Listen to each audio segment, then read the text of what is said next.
नमस्कार, नया सवेरा कार्यक्रम में आप सभी दर्शकों का स्वागत है। दर्शकों, नया सवेरा सिर्फ कार्यक्रम नहीं, एक चुनौती है। चुनौती मुख्य धारा से भटके हुए लोगों को मुख्य धारा से जोड़ने की। चुनौती मुख्य धारा से भटके हुए लोगों की वजह से जहां पे विकास की गति थम सी गई थी, वहां पे विकास करने की, जिसके लिए केंद्र सरकार, राज्य सरकार विभिन्न तरह की योजना चला रही है। इस योजना का लाभ भी लोगों को मिल रहा है। आंकड़ों की माने जब से झारखंड राज्य अलग हुआ है, अब तक 200 से अधिक नक्सली आत्मसमर्पण कर चुके हैं। वहीं 9000 से अधिक नक्सली गिरफ्तार भी हो चुके हैं और लोगों के बीच में आत्मविश्वास जाग रहा है। उन लोगों के बीच में जहां पे मुख्यधारा से भटके हुए लोगों की वजह से दहशत के बादल थे। दर्शकों, आज के अंक में हम आपको लिए चल रहे हैं बोंगादाग। बोंगादाग चंदवारा प्रखंड का हिस्सा है जो कोडरमा जिले के अंतर्गत आता है। वहां चल के हम देखेंगे कि विकास कैसे निरंतर आगे बढ़ रहा है। वहां पे हम देखेंगे कि लोगों का आर्थिक, सामाजिक, बौद्धिक विकास कैसे हो रहा है, योजना का लाभ लोगों को कैसे मिल रहा है। तो चलिए हमारे साथ रुक कीजिए। बोंगादाग, चंदवारा प्रखंड, कोडरमा जिला। कोडरमा जिले के चंदवारा प्रखंड अंतर्गत आने वाला बोंगादाग गांव कुछ महीनों से चर्चा में है, क्योंकि कुछ साल पहले यही गांव अपने बदहाली के लिए पूरे जिले में कुख्यात था। यहाँ न पक्की सड़कें थी, न शुद्ध पेयजल की व्यवस्था थी, स्वास्थ्य चिकित्सा की सुविधाएं भी नदारद थी, बेरोजगारी यहाँ चरम पर थी। जबकि कोडरमा न सिर्फ झारखंड बल्कि दुनिया भर में अबरक के उत्पादन के लिए प्रसिद्ध था और इसे भारत की माइका कैपिटल यानी अबरक नगरी के रूप में जाना जाता था। दर्शकों नमस्कार, स्वागत है आपका कार्यक्रम नया सवेरा में।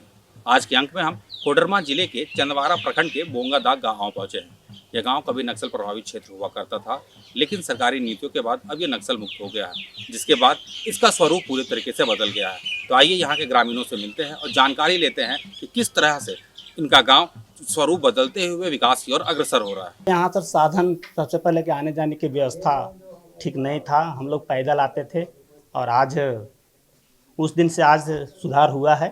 और हमारे यहाँ बच्चे भी बहुत कम आते थे, लेकिन आज बच्चों की जो संख्या है वो बढ़ी है। शिक्षा में भी सुधार हुआ है, शिक्षक भी बराबर आते हैं और यहाँ के अभिभावक भी जागरूक हुए हैं, शिक्षा के प्रति जागरूक हुए हैं, क्योंकि यहाँ पर सारा चीज़ मिलता है विद्यालय में। खाना से लेके, कपड़ा से लेके, किताब कॉपी जितने हैं सारे सुविधा बच्चों को मिलता है। तो इस दृष्टि से अब सुधार हुआ है और अपेक्षा हम कर रहे हैं कि और आगे अच्छा होगा, सुधार होगा। बहुत ऐसा था माहौल, लेकिन अब वैसा नहीं रहा सब। अब यहाँ प्रशासन भी समय समय पर आता है और लोगों से मिलते हैं। प्रशासन भी, उनकी भी यहाँ भूमिका है, लोगों को जागरूक भी करने का काम किए हैं प्रशासन, और लोग भी जागरूक हुए हैं सर। इसके प्रति लोग जागरूक हुए हैं और अब सुधार हुआ है। उस तरह का अब खौफ नहीं रहा लोगों में, जो है अब ठीक ठाक, मतलब अपना जो आवागमन का जो बाधित होता था उसमें सुधार हुआ है और सारे सुविधा धीरे धीरे मिल रहे हैं। बच्चे लोग आते हैं और समय पर भी आते हैं, जैसे ही सूचना मिलती है प्रशासन के लोग आते हैं और मदद करते हैं। अबरक की नगरी में जिस तरह से लूट खसोट की गई और स्थानीय लोगों को यहाँ से दूर रखा गया, उन्हें बेरोजगारी की तरफ धकेल दिया गया, यही वजह रहा कि लोग अपने ही गांव घर से पलायन कर गए और कुछ लोगों ने तो मुख्य धारा से भटककर हथियार उठाना बेहतर समझा। उनका हथियार उठाने का उद्देश्य था कि वे अपने हक अधिकार के लिए आवाज उठा सकेंगे, लेकिन इसके लिए उन्होंने गलत रास्ता अख्तियार कर लिया था। गलत कदम उठाने के कारण न सिर्फ अपने गांव घर से बेघर हुए, बल्कि पुलिस प्रशासन और सरकार की नजरों में भी आ गए। इस गांव के तो स्थिति अभी जो है से अभी बहुत मतलब सुधार है और बहुत बढ़िया है। एक से पहले स्थिति दयनीय था। पहले क्या समस्या थी? पहले समस्या था कि आने जाने का सुविधा नहीं था। सबसे पहला वो था, बिजली नहीं था, रोड नहीं था।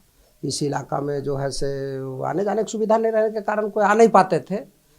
तो अभी तो नक्सल की बात करते हैं, लोग बताते हैं कि काफी नक्सल प्रभावित क्षेत्र था, लोग दिन में ही घर से बाहर निकल पाते थे, डर से जीवन जी रहे थे। सर ये स्थिति था इससे पहले, मतलब ऐसे हमको लगता है कि 15-16 साल 20 साल पहले जो है 20 साल पहले स्थिति था। कारण कि मेन समस्या था कि आने जाने का कोई सुविधा नहीं था। जंगल था, मतलब यहाँ से जहाँ भी जाना है आपको पैदल जाना है। मतलब नाथगंज स्टेशन जाना है पैदल जाना है 10 किलोमीटर, आपका चंदवारा जाना है पैदल जाना है, गझंडी जाना है पैदल जाना है। यही रेलवे स्टेशन में ही हम लोगों को जाना पड़ता था कहीं ट्रेन पकड़ने के लिए। आने जाने के लिए कोई रोड नहीं था, कोई सुविधा नहीं था। तो स्थिति था जैसे असामाजिक तत्व लोग जहाँ रास्ता नहीं रहता है वहाँ तो अपना जगह बनाता है, लेकिन जब रास्ता के सुविधा हुआ, जब आने जाने का सुविधा हुआ, प्रशासन जब हमेशा जो इस इलाका में गश्ती वगैरह होने लगा, तो इस इलाका में वैसा कुछ नहीं है। अगर हम महिलाओं की बात करते हैं, लोग बतलाते हैं कि महिलाएं घर से बाहर नहीं निकलती थी, घर की चार दीवारी में ही सिमट के रहती थी। क्या उसमें हो रहा था? नहीं, ऐसा देखिए था कि मान लिया जाए बहुत तरह के कमी था सर। मतलब मेन जब आवागमन की सुविधा नहीं था, तो इस इलाका में आपका शिक्षा के भी अभाव था। जो अभी शिक्षा के अभाव बेहतर है, लोग पढ़ लिख रहा है, गांव-गांव में स्कूल है, गांव-गांव में टीचर है। यहाँ कोई पहले उस तरह की सुविधा नहीं थी, तो जानकारी ज्ञान के अभाव में भी ऐसा था। लेकिन अब जो है से स्थिति वैसा नहीं है, अब महिला लोग भी एक्टिव है। पुलिस और भटके हुए युवाओं में मुठभेड़ की घटनाएं भी हो चुकी है, लेकिन समय और हालात सब कुछ बदल देती है। सरकार को भी यह एहसास होने लगा कि कहीं न कहीं कुछ भूल चूक हो गई है, जिस कारण से हम अपने जिले के अबरक के अंबार को सुरक्षित नहीं रख पा रहे हैं और न ही अपने लोगों को रोजगार दे पा रहे हैं। इसके लिए सरकार ने एक मुहिम चलाई। आत्मसमर्पण नीति नई दिशा एक नई पहल के अंतर्गत सभी भटके हुए युवाओं को वापस लाने की पहल की गई। जो पलायन कर गए थे, वैसे युवाओं को सरकार की योजनाओं के प्रति जागरूक किया जा रहा है। वही मनरेगा हो गया और पर आवास हो गया, और जो चल रहा है सोलमन, वो भी चल रहा है। अभी बहुत तरीका साथी है योजना, वो भी सभी काम चल रहा है यहाँ पर। लोगों में कितना बदलाव आया जब से सरकारी योजनाओं का लाभ ले रहे बहुत हैं? बदलाव है। आप इस गांव में कब से रह रही हैं? मेरा मैरिज हुआ है 2018 में से। अगर हम 18 की बात करते हैं, उसमें गांव की क्या समस्या थी? पहले आने जाने में बहुत दिक्कत होता था सर, मगर अब थोड़ा अच्छा हम लोग को सुविधा मिला है आने जाने का। पहले आदमी को पैदल आते जाते थे, मगर में हम लोग का कुछ आने जाने में ठीक समस्या अच्छा हुआ है। तो लोग सरकारी योजनाओं का लाभ ले रहे हैं? जी सर। ले रहे हैं। जी क्या स्थिति है गाँव की आपकी? बहुत अच्छा स्थिति सर। क्या क्या योजना चल रहा है? प्रधानमंत्री आवास योजना की बात जी। करें, उज्ज्वला योजना की बात करें, जी तो सर, लोग इससे लाभ ले रहे हैं सर। लोगों का क्या सोचना है? सोच क्या है सो हम्म? वो हम लोग का सरकार और आगे बढ़ाने का काम करेंगे सर। और अच्छा, पुलिस के लोग कितना मदद करते हैं? कुछ गाँव में बहुत अगर- सर बहुत मदद करते हैं सर। जब भी हम लोग बुलाते तभी आते, फिर पैदल भी आते जाते थे तो भी सर हम लोग को आते जाते थे, समस्या का सॉल्व करता था सर। पुलिस के लोग मदद करते हैं? जी सर। जैसे देखिए, हमारे गांव में सबसे पहला है कि इस इलाका में मनरेगा की योजना जो है से लोग ज़्यादा करके लोग करते हैं, और उससे लेबलिंग के काम हो गया, पेयजल कुआं के व्यवस्था हो गया, ये सब सड़क वगैरह हो गया, ये सब इस मनरेगा के तहत हो रहा है, और उससे लोग ज़्यादा प्रभावित है और ज़्यादा लोग लाभान्वित हो रहा है। पुलिस के लोग कितना सहयोग करते हैं? पुलिस के लोग हमेशा सहयोग करते हैं, हमेशा आते हैं। जब पैदल आने की बात थी उस समय भी आते थे, अब तो सुविधा हो गया तो लोग आते जाते रहते हैं। एक ऐसा दौर था कि लोग खाकी वर्दी देख के डरते थे, पुलिस को देख कर अपने घरों में घुस जाते थे। हाँ। तो क्या आज भी वही बात है? नहीं, आज वैसा नहीं है सर। आज तो देख रहे हैं सामने सब लोग हैं, हम लोग हमेशा जाना आना है, हमेशा प्रशासन के लोग भी आते जाते रहे हैं। यदि किसी तरह की कोई समस्या होती है तो हम लोग खबर करते हैं, तो उन लोग तुरंत आते भी हैं। आपके कितने बच्चे हैं? हमारे तो 5 बच्चे हैं सर। तो बच्चे की पढ़ाई लिखाई? पढ़ाई लिखाई बच्चे को है। बच्चे जो है से एगो बच्चा जो है से बीटेक किए हुए हैं, एगो बच्चा पॉलिटेक्निक इंजीनियर किए हुए हैं, उन सबको बाहर में पढ़वाएं। सरकार से क्या चाहते हैं आप? आत्मसमर्पण योजना के माध्यम से उन भटके हुए युवाओं को प्रेरित किया जा रहा है जो मुख्य धारा से कट गए थे। उन्हें बताया जा रहा है कि सरकार आपके लिए है और आपके गांव के विकास के लिए काम कर रही है। देखते ही देखते गांव में शिविर लगाकर सरकार की तमाम योजनाओं की जानकारी ग्रामीणों को दी जा रही है। अंतिम व्यक्ति को भी कल्याणकारी योजनाओं से जोड़ने का प्रयास किया जा रहा है। विधवा पेंशन, वृद्धा पेंशन, दिव्यांग पेंशन, आयुष्मान कार्ड योजना, राशन कार्ड सहित कल्याण विभाग द्वारा चलाए जा रहे तमाम योजनाओं से आच्छादित करना, आपसी भूमि विवाद का निपटारा कराना, खेल के प्रति जागरूक करना, खेल सामग्री वितरण कराना, इसके माध्यम से किया जा रहा है। सर आज उस समय के बात है सर, जिस तरह का जंगल में बराबर रोड नहीं था, लोग पहले साइकिल से चलते थे, लेकिन अब रोजगार हमारे सरकार द्वारा बहुत से हो गए हैं। हर जगह गली में रोड, और पढ़ाई लिखाई भी बच्चा लोग की सुविधा अच्छी तरह से मिलते रहे हैं। अब कुछ उससे ज़्यादा बेहतर मतलब कि विकास बढ़ रहा है। अगर हम आपके गांव की बात करते हैं तो सरकार की कौन कौन सी योजना का लोग लाभ ले रहे हैं? पेयजल की बात करते हैं, शिक्षा की बात करते हैं, स्वास्थ्य की बात करते हैं, क्या काम हो रहा है आपके गांव में? सर रोजगार है सर, हम लोग सबसे पहले यहाँ पे मनरेगा के तहत कुआं हो गया, पीसीसी रोड हो गया, और कुछ शिक्षा जिससे स्कूल वगैरह भी बने हैं। पहले हम लोग जिस पर पढ़ाई करते थे यहीं पे लकड़ी गढ़ के 4 खंभे देकर, उस समय 2008-9 की बात है सर, हम लोग यहीं पे पढ़ाई लिखाई शुरू किए। उसके बाद हम लोग यहाँ से पैदल बेंदी जाते थे, पहाड़ पड़ता है सर घाटी, उस समय कम से कम लगता 4-5 लड़के हम लोग जाते थे। उसके बाद गधंडी हाई स्कूल गए। उस तरह से धीरे धीरे सर अब बहुत बदलाव हो गया, बहुत परिश्रम हम लोग किए सर। अब धीरे सरकार की मदद से हम लोग कुछ गाँव को शिक्षा और साथ साथ बेहतर हम लोग को लाभ मिल रहा है। एक ऐसा दौर था कि कहीं न कहीं जो लोग, जो युवा थे, यहाँ से पलायन कर रहे थे काम की तलाश में, पढ़ाई की तलाश में, लेकिन पलायन कितना रुका है? अब यहाँ के युवा हैं किस तरीके से गांव के विकास में योगदान दे रहे हैं? सर विशेष सर पहले था हम लोग का कुछ, हमारे गार्जियन लोग थोड़ा मतलब शिक्षा से पीड़ित थे, उतना पढ़ाई के विषय जानकारी नहीं था, और धीरे धीरे हमारे मतलब कि उच्च क्लास में भाई लोग जैसे आए हैं तो उनका पीढ़ी में भी को खास ज़्यादा नहीं, को 7वां 5वां 6ठा पढ़ता था। खास करके हम तो एक अपने युवा साथी के साथ में, और यहाँ का खास करके अहम भूमिका अगर निभाई है तो आज ये क्षेत्र में महिला लोग का भी एक बहुत बड़ा योगदान है। यहाँ अपना एक ग्रुप बना के जागरूक किए हैं, और आज उपायुक्त महोदय जो वर्तमान में आदित्य रंजन जी हैं, उनके नेतृत्व में स्वावलंबी गांव का भी चयन करके और उनको गांव को बढ़ावा दिए हैं। मूलभूत सुविधा आम आदमी तक कैसे पहुँचे, जल नल योजना कैसे पहुँचे, ये क्षेत्र में आज दिखाई पड़ रहा है। तो निश्चित तौर पर कि आज जो है सो इस क्षेत्र में ना पहले के समय में ना यहाँ कोई पदाधिकारी आते थे, कर्मचारी नहीं आते थे, हल्का कर्मचारी नहीं आते थे। आज जो है सो ये सब समस्या दूर हो गया है। आए दिन किसी न किसी पदाधिकारी, किसी का प्रशासन का देख रेख के नज़र में ये क्षेत्र का विकास हो रहा है। इसके अलावा शिक्षा के प्रसार के लिए कार्य किए जा रहे हैं। बंद पड़े स्कूलों को खोला जा रहा है, शिक्षकों की बहाली की जा रही है, छात्र छात्राओं की संख्या में वृद्धि के लिए जागरूकता अभियान का संचालन हो रहा है। हर घर को बिजली और शुद्ध पेयजल मिल सके, यह सुनिश्चित कराया गया है। लोगों को रोजगार से जोड़ने के लिए खदानों में काम दिलाने की व्यवस्था शुरू की जा रही है।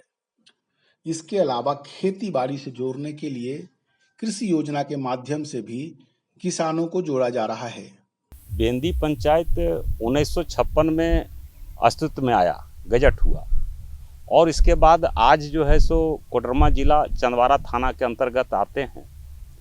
1990 से 2010 तक के जो स्थिति यहाँ था, एक भय का वातावरण था, एक बदलाम क्षेत्र के नाम से बेंदी जाना जाता था।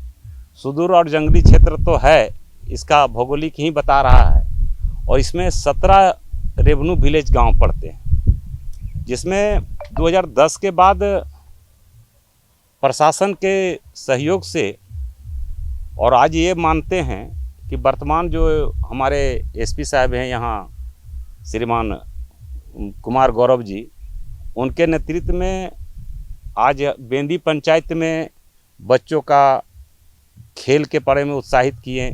फुटबॉल, उनका जो है सो ड्रेस खिलाड़ियों लोग का। यहाँ हाल में ही बोंगादाग में ठंडा के समय में बुजुर्ग महिला लोग को ठंडे से बचने के लिए जो है सो कंबल का वितरण किए। और यहाँ नशा मुक्त कई एक तरह का प्रशासन का भी एक योजना यहाँ हमेशा चलता है। अभी जो है सो अब प्रशासन से भी हम लोग का सहयोग मिलता है। अभी आवश्यकता बहुत सा रोड यहाँ पर है कि बनता है। 1910 से पहले यहाँ का लोग अगर परसों करने के लिए अगर बाहर जाना पड़ता था तो रास्ते में ही जो है सो उसको निराशा होके और वो जो है सो मातम में बदल जाता था, मृत्यु हो जाता था, लोग हॉस्पिटल तक नहीं पहुँच पाते थे। लेकिन आज जो है सो प्रशासन का सहयोग से और यहाँ गांव का जो विकास हुआ, गांव का एक सहयोग से आज हर क्षेत्र में जो है सो हमारे गांव में स्कूल है, उच्च विद्यालय है, और यहाँ तक कि जिला प्रशासन उपायुक्त महोदय के नेतृत्व में यहाँ बेंदी पंचायत का 2 स्थल ऐसा चयन किए हैं। एक तो ये झरना कुंड बोंगादाग और दूसरा जो है सो बरगद का पेड़ बेंदी। ये पर्यटक स्थल के नाम पर जो है सो आज हम लोग एक पहचान बेंदी बनाने के लिए तैयार है। यही सब वजह है कि अब बोंगाबाद गांव में रहने वाले ग्रामीणों के चेहरे पर चमक देखी जा सकती है। ग्रामीणों के बच्चे अब स्कूल पढ़ने जा रहे हैं। गांव में विकास की किरणें पहुंचने लगी है। सभी लोग खुशहाल नजर आ रहे हैं। सरकार की योजनाओं से प्रभावित होकर युवक युवतियां आत्मसमर्पण कर चुके हैं। कुछ जो भटके हुए लोग हैं उन्हें भी आत्मसमर्पण करने के लिए वे प्रेरित कर रहे हैं। अब न सिर्फ चंदवारा प्रखंड बल्कि पूरे कोडरमा जिला के सुदूरवर्ती गांवों को विकसित होते हुए देख आपके भी चेहरे खिल उठेंगे। तो दर्शकों, हमने देखा कि योजना का लाभ लोग कैसे उठा रहे हैं, लोगों के अंदर कैसे आत्मविश्वास जाग रहा है और जो दहशत के बादल थे वो कैसे छट रहे हैं। कुल मिला के हम ये कह सकते हैं कि नया सवेरा वहाँ पे दस्तक दे चुका है। दर्शकों, योजना से लाभ तो लोगों को मिल रहा है, लेकिन योजना को जन जन तक पहुंचाने का काम करती है पुलिस प्रशासन। पुलिस प्रशासन की अगर हम बात ना करें तो नया सवेरा कार्यक्रम कह सकते हैं अधूरा है। तो चलिए मिलते हैं पुलिस प्रशासन से और जानते हैं कि ये जो चुनौती है उसको ये कैसे स्वीकार कर आगे बढ़ रहे हैं। जोहार, नया सवेरा कार्यक्रम में आप सभी दर्शकों का स्वागत है। आज हम कोडरमा जिला के चंदवारा थाना में उपस्थित है। पुलिस प्रशासनों के द्वारा क्या क्या विकास के कार्य हो रहे हैं, यही चीज़ हम जानने के लिए आए हैं यहाँ के ग्रामीणों से, और ग्रामीणों को कितना लाभ हो रहा है, आइए जानते हैं। बेंदी कोडरमा जिला का चंदवारा ब्लॉक, चंदवारा थाना अंतर्गत एक सुदूरवर्ती पंचायत है जो पूर्व से नक्सल प्रभावित रहा है। हम लोग वहाँ के लोगों को मुख्य धारा में लाने के लिए अलग अलग प्रकार की योजना, जैसे कि सामुदायिक पुलिसिंग का काम करते हैं। वहाँ पे स्कूल वगैरह में जाके हम लोग क्लास ऑर्गेनाइज करके बच्चे से, जो छोटे छोटे बच्चे हैं जो बड़े होकर मुख्य धारा में आएंगे, उनको जागरूक करते हैं ताकि वो अपने पेरेंट्स को घर जाकर बता सके। और वहाँ पे नक्सल से निपटने के लिए हमारा एक अभी वहाँ पे एक पिकेट स्थापित है, जो वहाँ पे जो छोटी छोटी समस्याएं हैं, जैसे इमीडिएट यहाँ से तो थोड़ा दूर पड़ जाता है, लेकिन छोटी छोटी समस्याएं को निपटने के लिए कोई सूचना, कोई इन्फॉर्मेशन मिलता है तो वहाँ निपटने के लिए वो बेंदी पिकेट के लोग कैपेबल हैं। अगर हम युवाओं की बात करते हैं, कहीं ना कहीं पलायन बहुत बड़ी समस्या थी। पलायन कर रहे थे, समाज की धार से कट रहे थे। तो जब से वहाँ पे पिकेट का स्थापना हुआ, अच्छी सड़क बन रही है, सरकार की योजनाओं का लाभ मिल रहा है, पलायन कितना रुका, युवाओं का भटकाव भी था, कितना कम हुआ है? पलायन का बात करें तो जो भी सरकारी योजना जैसे ब्लॉक लेवल की होती है, सारी योजनाओं को पहले इम्प्लीमेंट करने में काफ़ी बाधाएं उत्पन्न होती थी, क्योंकि वो लोग डिस्टर्ब करते थे, असामाजिक तत्व के द्वारा डिस्टर्ब किया जाता था। सड़क निर्माण कार्य में बाधा उत्पन्न करते थे, जो अभी तक, जैसा अभी हम लोग गए थे तो देखे कि सड़क का अभी नया नया बन रहा है, तो पहले इसमें डिस्टर्बेंस होता था। अभी सब ठीक है, सब अच्छा चल रहा है, लोगों का पलायन काफ़ी रुका है, लोगों में डर कम हुई है, डर की वजह से भी काफ़ी लोग पलायन करते हैं, तो वो सब अभी ठीक चल रहा है। अगर कोई व्यक्ति वहाँ का आपके पास कांटेक्ट करता है कि हाँ किसी तरह कोई घटना घटी या किसी तरह कोई आवाजाही का बात आपके पास पहुँचता है, तो कितना त्वरित कार्रवाई हो सकता है? हम लोग वहाँ से, जैसे दूरस्थ जो भी गांव है, हम लोग वहाँ से अपने किसी तरह भी इंफॉर्मेशन कलेक्ट करते रहते हैं, सूचना संकलन करने रहते हैं। जैसे ही कोई सूचना मिलता है तो हमारा पिकेट है, पिकेट क्विक रिएक्शन करता है। हमारे यहाँ से भी पुलिस ऑफिसर जाते हैं, फिर उनको लेकर LRP करते हैं। हम लोग समय समय पे LRP करते हैं, लॉन्ग रेंज पेट्रोलिंग होता है जो नक्सल प्रभावित क्षेत्रों में अक्सर होया करता है। सूचना मिलने पर हम लोग हमेशा LRP करते हैं वहाँ पे। एक बेंदी पंचायत के अंतर्गत बोंगादा गांव है। वहाँ पे अभी स्कूल वगैरह में हम लोग अक्सर जाते हैं तो देखते हैं कि स्कूल का स्ट्रेंथ, बच्चे काफ़ी, मतलब क्लासरूम में बैठने का जगह काफ़ी फुल होता है, लोग आते हैं, उनके गार्जियन स्कूल भेजने में सक्षम है। लड़कियां आती हैं, लड़कियां काफ़ी संख्या में स्कूल आ रही हैं, जैसा कि अक्सर देखा जाता है, हम लोग वहाँ पे विजिट करते हैं। तो अब पहले से तो काफ़ी अच्छा माहौल मिल रहा है, डर का माहौल नहीं है। लोग वहाँ के पब्लिक लोग भी सहयोग करते हैं, किसी प्रकार का इनपुट सूचना मिलता है तो वो लोग तुरंत शेयर करते हैं पुलिस प्रशासन से। थाना प्रभारी होने के नाते आप क्या संदेश देना चाहते हैं वहाँ पे? थाना प्रभारी होने के नाते हम बेंदी पंचायत, जो हमारे थाना क्षेत्र का दूरस्थ क्षेत्र है, वहाँ की जनता को हम यही कहना चाहते हैं कि पुलिस प्रशासन आपके लिए सदा तत्पर है। आपको कोई भी कठिनाई हो, कोई भी दिक्कत हो, टेलीफोन के माध्यम से या फिजिकली प्रेजेंट होकर अपना समस्या को रखिए, तुरंत उसका निपटारा किया जाएगा। तो दर्शकों, आज के अंक में हमने देखा बोंगादाग चंदवारा प्रखंड कोडरमा जिला की कहानी कि कैसे वहाँ पे विकास हो रहा है, कैसे नया सवेरा वहाँ पे दस्तक दे रहा है। अगले अंक में हम फिर मिलेंगे किसी नए जिले के नए गांव की कहानी के साथ, लेकिन चलते चलते हम आपको याद दिलाएंगे कि कोविड-19 बीमारी पूरी तरीके से नहीं गई है, इसलिए 2 गज दूरी, मास्क है ज़रूरी। और अगर आपने अपना टीकाकरण नहीं कराया है तो अपना टीकाकरण अवश्य कराएं। अगले अंक में फिर होगी अपनी मुलाकात कार्यक्रम नया सवेरा के साथ। तब तक के लिए हमारी पूरी टीम को दीजिए इजाज़त। नमस्कार।